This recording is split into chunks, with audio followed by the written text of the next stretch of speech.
Hey everyone, welcome back to another episode of Prophetic Insights, a prophetic wrap-up of some of the main apocalyptic events in the Bible. Today we're diving headfirst into some of the most intense, world-shaking prophecies from the book of Isaiah. And trust me, it's got everything.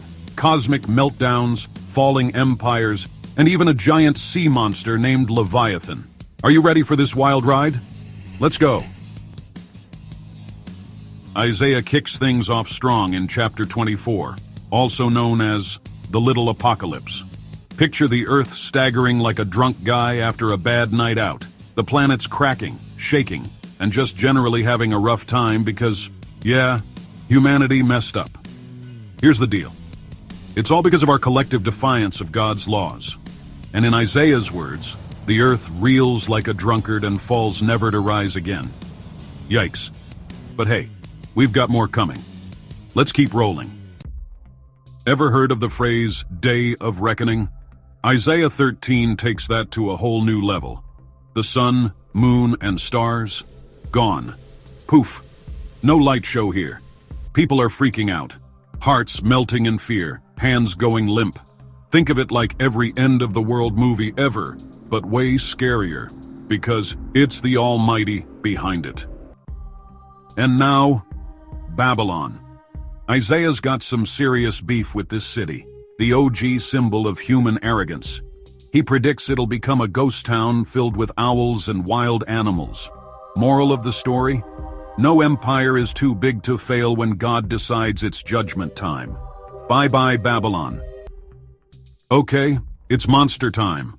Isaiah chapter 27 introduces Leviathan, the sea dragon of chaos. Sounds cool, right? Well, not for Leviathan. God's got a mighty sword with Leviathan's name on it. This symbolizes God's ultimate victory over evil and disorder. Take that, chaos. Imagine the sky rolling up like a scroll. Yeah, that's how Isaiah describes the day of judgment in chapter 34. All nations are called to the ultimate courtroom, and spoiler alert, they're guilty. Blood-soaked mountains, stars fading away. This isn't your average day at the office. Prideful people? Yeah, Isaiah's got a message for you too. You're going down. Chapter 2 has people diving into caves trying to escape God's splendor. Turns out, there's nowhere to hide when the Almighty comes knocking. Now Isaiah calls out Tyre, the ancient trading powerhouse. He's like, your wealth can't save you. And guess what? It's not just Tyre. The whole world's economic systems will eventually fall apart when people prioritize money over morality. Deep stuff, right? All right, we're halfway through and finally, some hope. Isaiah 65 paints a beautiful picture of a new heavens and earth. Joy, peace, no more suffering. It's God's grand plan to restore creation after the apocalypse. It's like the ultimate cosmic do-over.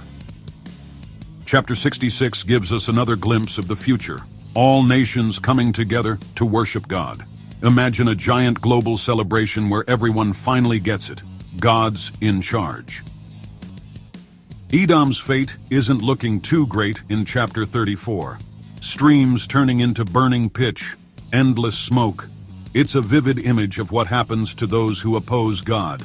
Let's just say, it's not pretty. And speaking of Edom, Isaiah 63 gives us one of the most intense images yet. God comes back from Edom, his garments red like he's been stomping grapes. Only it's the blood of his enemies. Isaiah's telling us that God's justice is serious business. And finally, Isaiah chapter 2 prophesies the destruction of all idols. People will be so terrified that they'll toss their gold and silver idols to the bats and moles. Yeah, even the most expensive bling won't save them. So there you have it. Isaiah's prophecies aren't just ancient history, they're powerful reminders of God's justice and mercy. If you liked this whirlwind tour and you want a deep dive into these scriptures, please click the link here to see the full version video of the Apocalypse from Isaiah.